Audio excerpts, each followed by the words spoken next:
1 Coríntios capítulo 2, verso 2 diz assim: porque nada me propus saber entre vós, senão a Jesus Cristo e a este crucificado.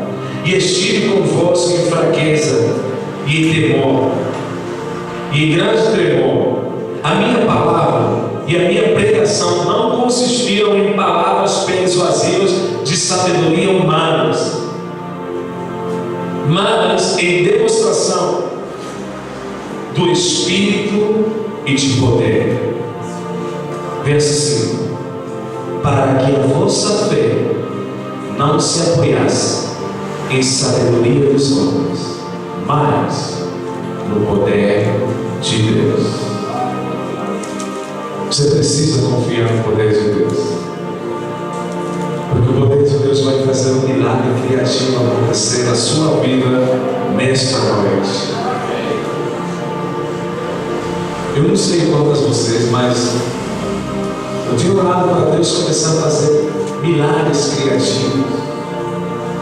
Aquilo que humanamente falando é impossível acontecer, eu tenho orado, eu tenho visto Deus a fazer isso. Mas aqui é muito mais, sabe por quê? Porque Deus tem mais para dar para a gente. Mas isso vai começar a acontecer a partir do momento que a gente confiar no poder de Deus. Deus é capaz de mudar a sua vida de um minuto para o outro. Só o poder de Deus pode fazer isso.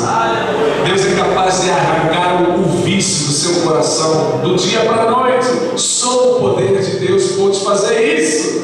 Então é tempo da gente confiar mais no poder de Deus. Sabe por que Deus não tem agido tanto? Porque Ele não tem encontrado espaço em meio à sua igreja. As pessoas confiam mais na medicina do que no poder de Deus. As pessoas confiam mais no médico do que no poder de Deus. E isso entristece Deus. E tem gente que é assim, ele tenta de tudo. Ele fica quebrado, endividado, como disse o pastor. Depois de fazer de tudo, aí ele tem a cara de pau de fazer. Agora eu vou tentar a oração para ver se vai dar certo. A Bíblia diz: buscar em primeiro reino. Buscar em primeiro reino, e todas as outras coisas te serão acrescentadas. Busca primeiro o reino. Antes de entrar no negócio, busca primeiro a face de Deus. E você nunca vai errar. Se tiver uma armadilha, o poder de Deus não te deixará cair nessa armadilha. Você precisa colocar a sua fé no poder de Deus. O apóstolo Paulo disse: eu não me envergonho do Evangelho. Tem gente que não quer pregar o Evangelho porque diz assim: eu acho que eu não sou ungido, eu não sei falar direito, eu não sei pregar bonito. Gente, prega somente o Evangelho. O poder não está na sua eloquência. Tem algumas pessoas que sapateiam e pulam, e tem gente que diz: uau, eu gostaria de ser. O poder não está nisso, gente. O poder não está no barulho nem no silêncio. O poder está no Evangelho. Ele diz: o Evangelho é o poder de Deus. Quando você abrir a sua boca para pregar a palavra, o Evangelho, sabe o que vai acontecer? Os milagres serão ativados. Eu estou lembrando de um homem de Deus, ele já partiu para agora. Ele conta, certa vez havia uma mulher que estava com tuberculose, ela estava morrendo. Ele era cristão há muito tempo, essa senhora. E o homem de Deus foi lá e disse assim: você crê na Bíblia? Ela disse: eu creio. Você crê no poder de Deus? Ela disse: eu creio. Se eu te mostrar na Bíblia que você já está curada, você vai crer nisso? Ela disse assim. E aí começou a mostrar o que está na Bíblia. Ele levou sobre si todas as tuas enfermidades. Espera aí, quem é ele? Ela disse: Jesus. Ela abriu mais outra passagem que diz: pelas suas pisaduras fomos sarados. Você crê nessa palavra? Ela disse: eu creio. Agora deixa eu te fazer pensar uma Se Jesus já levou as suas enfermidades, o que essa tuberculose está fazendo no seu corpo? Aí ela começou a entender o mistério que ela já ouviu, que ela já leu tanto. Mas o problema é que ela tinha as lentes da religiosidade. O problema é que tinham entulhado os ouvidos delas para que ela não pudesse ouvir a palavra rema. Ele disse: qual seria o teu estado? Ela disse: bom, se ele fez isso, então eu tinha que estar curado. Então eu acho que eu não tenho que ficar nesse acabo. De repente ela levantou e começou a dizer: não, eu não sou doente, Jesus já me curou. E ela ficou curada naquele momento. E de repente ela olhou: eu já não estou sentindo dor, eu já não estou tossindo mais, eu me sinto bem. E sabe, a coisa que mais chama a minha atenção, aquele homem nem sequer orou por ela. Que coisa tremenda! Nem sequer orou. Sabe o que ele fez? Ele simplesmente fez uma exposição da palavra de Deus. E eu creio nisso, sabe? Existem milagres que muitas das vezes a gente não precisa orar. A palavra cria esse milagre.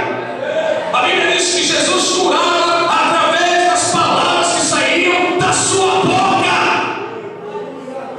Por que, pastor? Porque o Evangelho é o poder de Deus. Quando você lê a palavra de Deus, isso cria milagres na sua vida.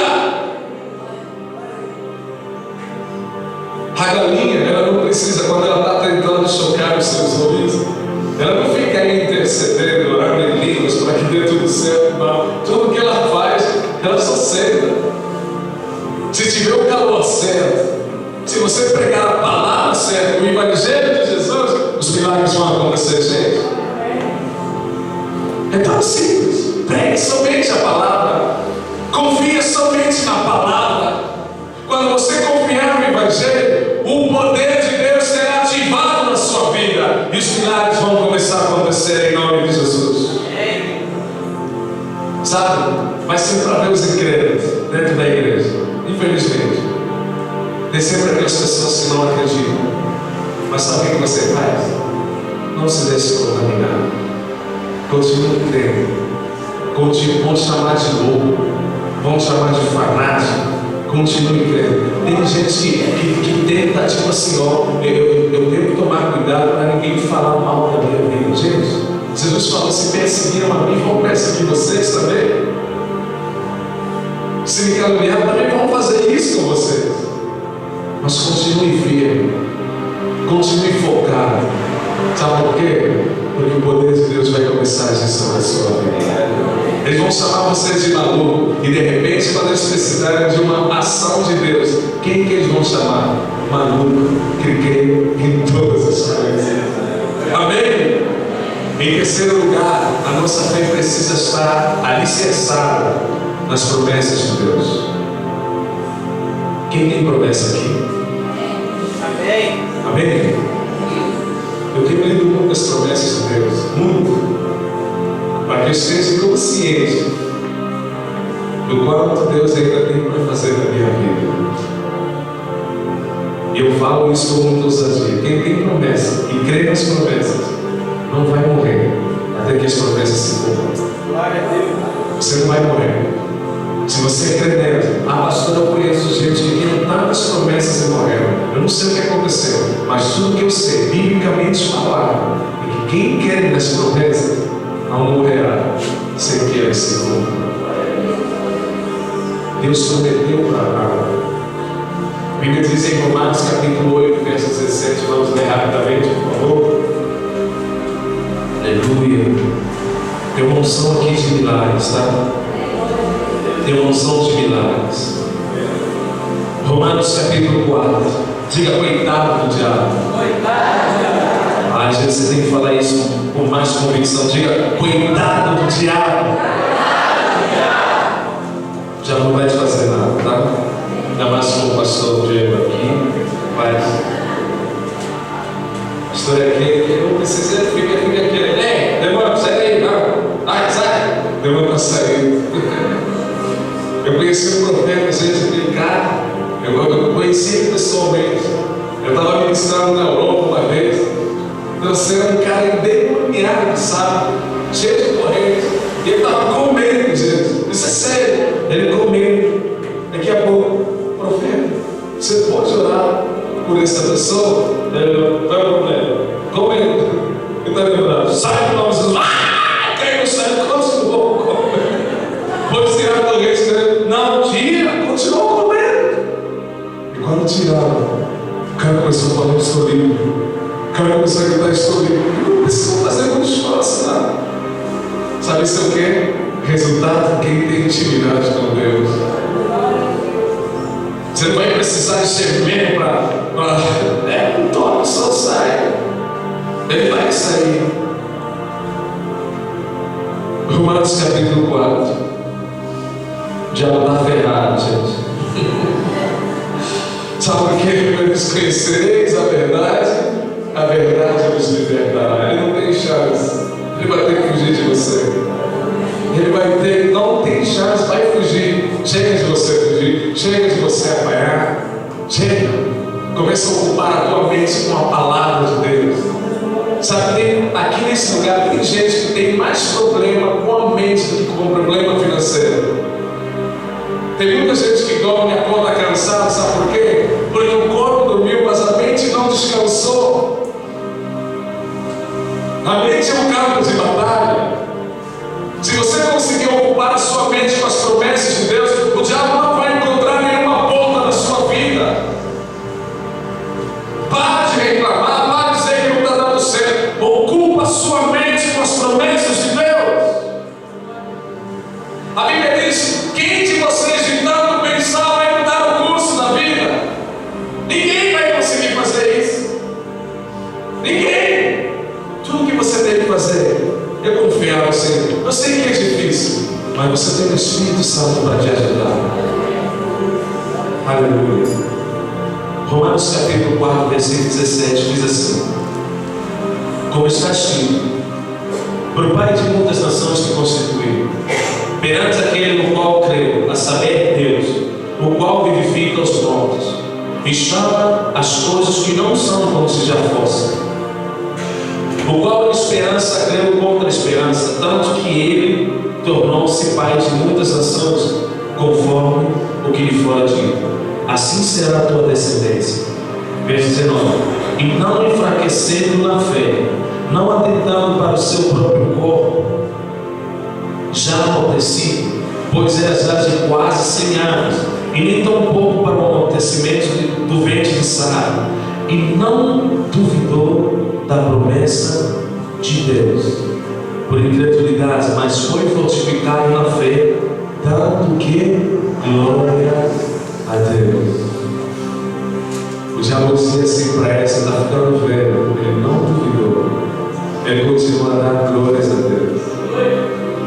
Gente, deixa eu falar uma palavra aqui que Deus tocou no meu coração agora. Tem gente que está apressada, está querendo namorar. Isso é uma palavra que você fala aqui agora, eu vou falar. Está desesperado. Aí algumas pessoas da gente falam assim: os homens estão acabados, eu tenho que fazer alguma coisa.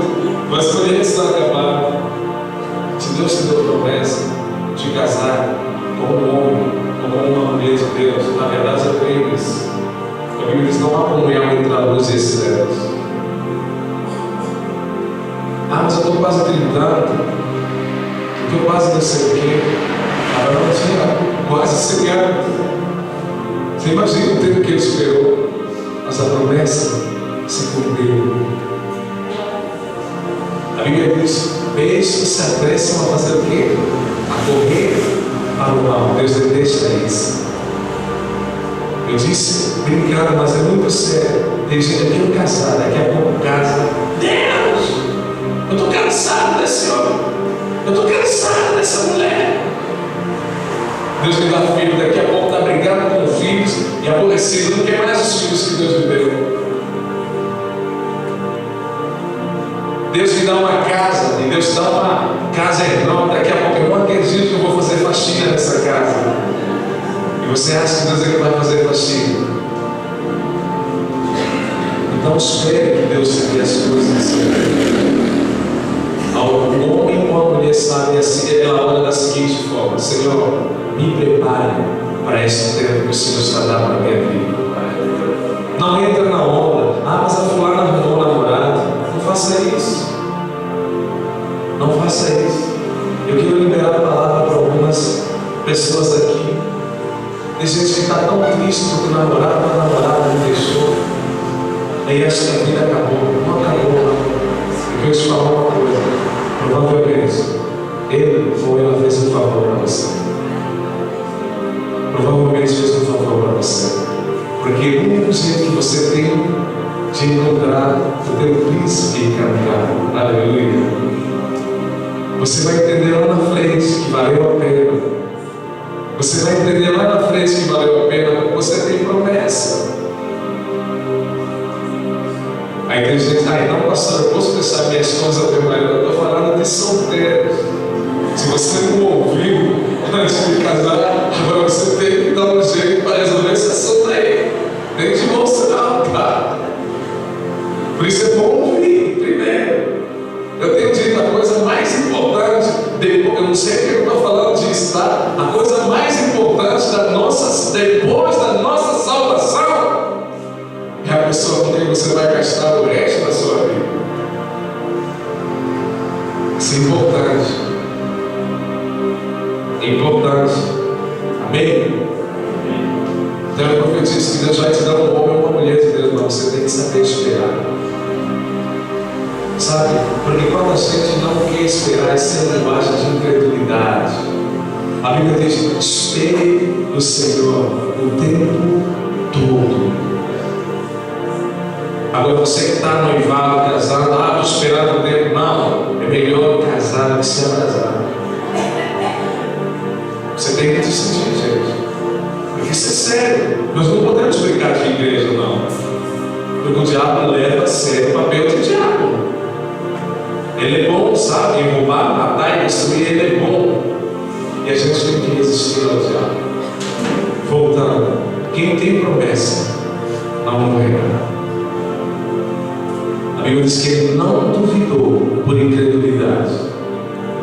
Se você olhar para Lucas capítulo 2, versículo 25 até o 31, vou terminar aqui. A Bíblia nos fala que havia um homem chamado Simeão. E o Espírito Santo prometeu para ele que ele não morreria sem ver a salvação de Israel. E a Bíblia diz que quando ele chegou, pegou em Jesus, ele disse: Senhor, agora eu posso descansar em paz, porque os meus olhos já viram a salvação, segundo a tua promessa. Então quem tem promessa não vai morrer. E eu vou te falar uma coisa. Você conhece muita gente que tem promessa e está perdido lá fora. Continue orando por ele, porque ele vai voltar para o Senhor. E quando ele voltar, nunca mais vai voltar para o mundo, em nome de Jesus. Nós lemos uma passagem lá ontem, ou hoje, eu não me lembro. A Bíblia diz que enquanto Pedro estava preso, a igreja fazia orações contínuas por ele. E naquele momento que a igreja orava, Pedro foi liberto. Quer dizer que a tua oração liberta gente, liberta pessoas. Então não pare de orar por aquelas pessoas que você sabe que tem promessa, mesmo aquela que você não conhece. Continue orando. Continue orando, porque vai valer a pena. Você precisa saber se vestir. Quando você se levanta para orar por alguém, você está servindo a Deus. E os cultos que a gente tem que investir mais, eu fico mais contente, sabe? Não é quando eu vejo o domingo assim cheio. A gente tem reuniões de oração. Eu fico mais contente quando o povo está vindo orar. Quando a igreja vem orar, nós precisamos ser uma igreja que ora. Porque daqui a pouco Jesus vem